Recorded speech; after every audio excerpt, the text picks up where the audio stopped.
Hey everybody, welcome to Obscurities in Miniatures, and I don't know if I can really call today's obscurity really a miniature anymore at this point.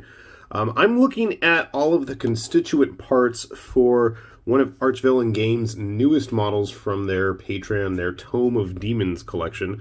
This is Armaros Chaos Incarnate, and this model, I gotta say, is kind of like a watershed moment for me for a couple of reasons. First of all, it's got to be one of the biggest, most ridiculously pointy and complex in terms of shapes that I've ever been able to pluck off of the print build plate in one piece. I mean, let me just show you. And besides that, just the sheer size of this thing and the fact that after having been fed up for so long with all of the various tweaks and suggestions everybody's always offering, I never have been able to get really good results that I'm super particularly happy with on my printer.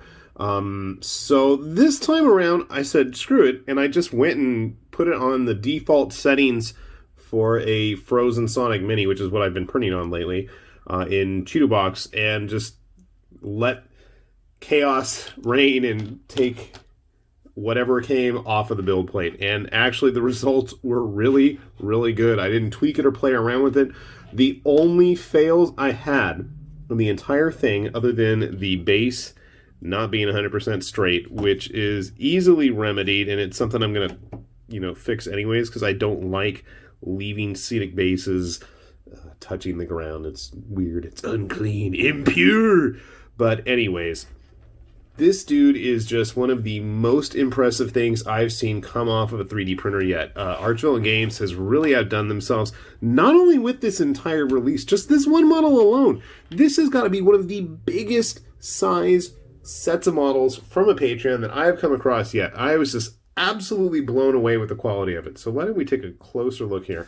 And I will show you the final results after I've got this guy all glued together. But I'm not kidding when I say this guy is definitely in the running for one of the most obnoxiously pointy, spiky models that I've come across so far yet. There's just a lot going on there. There is a ton of detail. And yeah, I know it's a little bit shiny, and that's my fault, but it really is quite impressive. Let's see if we can get that better in focus there on the face. And it's huge. I mean, I'm not kidding. You can see just the whole body barely fits in the palm of my hand. Grabbing our witch hunter friend, he goes up to the knee. Yeah. So take of that what you will. So that's the main body. And as I said, I didn't have a single fail as far as I'm aware of, and I actually managed to pull off all of the build supports without ruining any of those little spikes. I was quite jazzed about that. Had no issues there. The only piece that I actually had some issues on were some of these flames. I want to say it's this one right here. But on the other hand, it's a flame, and it's not going to make a huge difference. So I'm not particularly worried about that in any real meaningful manner. Now, the wings were a challenge. The wings were a challenge to get off. And I actually thought that I had ruined it, that there was something messed up here. No, they're actually supposed to be these weird kind of spikes jutting out of it. It's just all kinds of textures and stuff. And then to make things even more obnoxiously fun, depending on how you look at things, there's all these dead, decaying corpses that are hanging off. And it actually printed everything okay, but then I ended up with two of them snapping off, and I'm going to try to refer to the renders and see if I can figure out where exactly those are supposed to go. So you can see here, the supports on this thing were just nuts. Absolutely nuts. Because they're both on the outside, on the inside, and there's just a lot going on here. Now, am I going to be able to paint this thing to justice? Absolutely not. Am I going to give it a good try? Certainly. One thing I've noticed, and then there's the tail that I keep snagging my skin on because there's so many little spikes, playing around with both the body and the base, which we'll get to in a sec, there is going to need to be a specific order in how you build this thing. Here we see his left arm with his flaming whip. What kind of monster has a flaming sword and a flaming whip? I can think of a couple of possibilities, both in war games and in tabletop RPGs, so I'm sure you guys can as well. The base, as I was mentioning, you could see, I don't know why, but that seems to happen every now and then, but otherwise it came off really without a hitch. I did have a weird glitch where there was like a string of extra resin jutting out for no apparent reason. Is that just me? I don't know. So I just tried to trim it down as best I could. What I wanted to point out was that when you get this guy on the base, I'm just going to suck it up. I'm going to glue the entire thing together. I know for you painters out there, that is incredible heresy. Yeah, I know. But I want to show you guys what it actually looks like. I didn't adjust the print settings in any way, shape, or form. This is just straight drop it on the build plate, slice it, and go. But what I wanted to point out was you could see he's got these indentations for his right foot and then his left foot down in here. The issue is, as I jiggle the camera around trying to get him set up, so besides the fact that he wants to rock in place, which I don't really like, I'm thinking I'm going to put a nice, probably maybe an 80mm base underneath him. The issue is that his tail needs to kind of hook around all of this stuff. So I would suggest when the time comes, and then the tail kind of sits on this one spike here. You can see it kind of latches in. I would suggest, and the other thing is, you can't glue the tail on and then put it, it doesn't really work well. So what I'm going to suggest is if, when the time comes, if you do want to build it up, paint it separate pieces, I totally get that. That makes sense.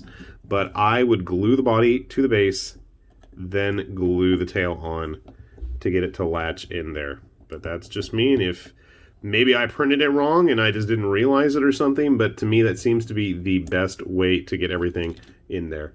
So, with that little tidbit of information, I am going to attempt definitely the attemptable. I'm going to get this guy all glued together, and then I've got some other greater demons of some god or other, and we'll see how everything stacks up, okay? Sit tight.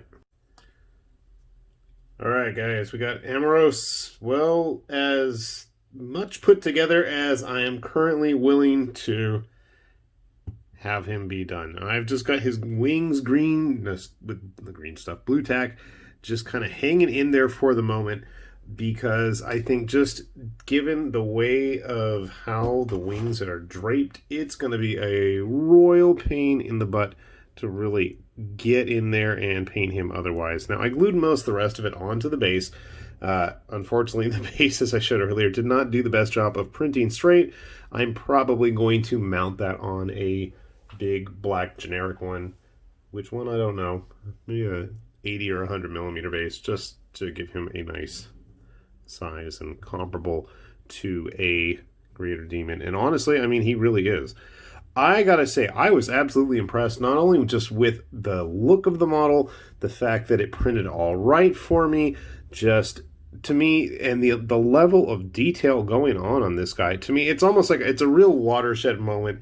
I haven't seen anything of this caliber yet done with a 3D printer, and obviously, I mean, it's still not finished, and I gotta fix those wings when they are painted, but let's get some other people in here just to show how big this sucker is, because I mean, it's big.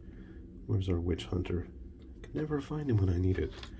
If you wanted to go the greater demon route, I think he absolutely would work. And again, I printed this in native size, and it fit on my Sonic Mini as well. That's a real problem sometimes with big wingspan creatures. Sometimes those parts just don't fit, but nope, boom, everything fit on there great. And if you're curious as to just how big this guy is, let's get to a couple other models for comparison. Here is another Archvillain Games model. This is their Outworld Thrall. And if you like this model, and he is one solid hunk of resin. I mean, he's solid. He is not hollow, and he probably could be, but who cares? I want a big solid model like that. There's a whole unit of them included in the same month's Patreon as our friend Armaros here, and I think I'm going to try to go ahead and print up. There's a whole slew of other demons. This is just volume 1 that Archvillain's done so far. There's hopefully going to be an eventual volume 2 of these big, crazy monstrosities. And I, for one, am looking forward to that. So, if you like this thing's design, they have 3 variations on him. I don't know if I'm going to print another one of those because I haven't even painted this guy yet. We'll get to it, though. But grabbing some other models that you guys might be more familiar with, one of my favorite creature caster models. This is not a small model by any means, but I mean, you can see he's almost dwarfed by Armaros. That's pretty darn impressive, and that's not to detract from the creature caster sculpt. I absolutely love this model, one of my favorites, but he's just getting smoked. How about this? Let's pull out Scarbrand. This is kind of sad. I mean, look at this. Look how much bigger this dude is. That, to me, is the sign that, you know, there are really, truly great things a-brewing in the world of 3D printing. When you can get something of this quality and class and manage to get it off the print bed without utterly ruining it with all these crazy, you know, spikes and just things all over. He's got like the carcasses hanging off of his wings. There's some down there on the bottom. He's got his whip. I mean, I'm sure in a multitude of different tabletop games, you absolutely could find a use for this guy. I think Pit Fiend, Balrog, you know, Bloodthirster, Scarbrand, whatever you want to use him as, I think it would totally work. Awesome model from a great company, and if you miss out on the month that he was on Patreon, do not fret. You can always pick it up on like My Mini Factory at a regular price, or if you're patient, there will be an inevitable 50% off sale at some point, at some time. If you can wait till like Christmas time or Thanksgiving, I'm sure with Black Friday and those kinds of holidays, you will be able to get one. So if you want a big, massive, impressive demon, I say go for it while you have the chance if you've got access to the printer. I'm going to try, and I can't promise we'll get some of the other demons from this set up. I'm going to have this up in the month of January when it was premiered on Patreon. So if you see this and you want it, get it while you have a chance. For $10 for a model of this caliber. Plus, who knows how many other models you end up printing. I got to say, that is an awesome deal. We'll have a link down below. Hopefully you guys can check that out. And also, hopefully you guys can check out our Patreon page as well, because we do need the support and we always appreciate it. And it helps us track down even more obscurities. So with that said, this has been High Lord Tamberlane with Obscurities in Miniatures, saying thanks for watching, and we will see you back here soon. Bye-bye.